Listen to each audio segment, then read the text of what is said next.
can tell we need to talk about things, so I'll let you start. Yes, I'm listening. Oh, I understand that.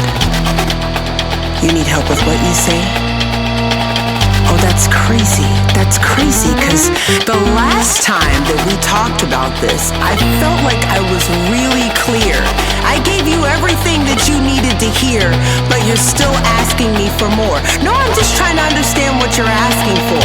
Because the only thing that I can't really describe right now is how angry I am about you not listening to what I said before. You're just not listening. You're projecting and you're not listening! You're not listening! No, you're not listening! Alright, what do you have to say? I'm listening!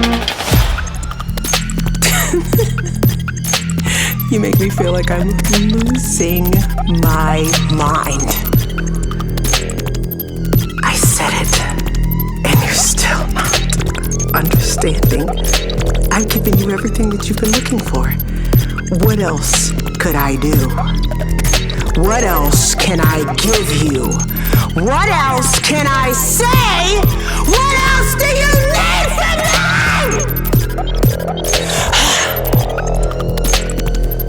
I am.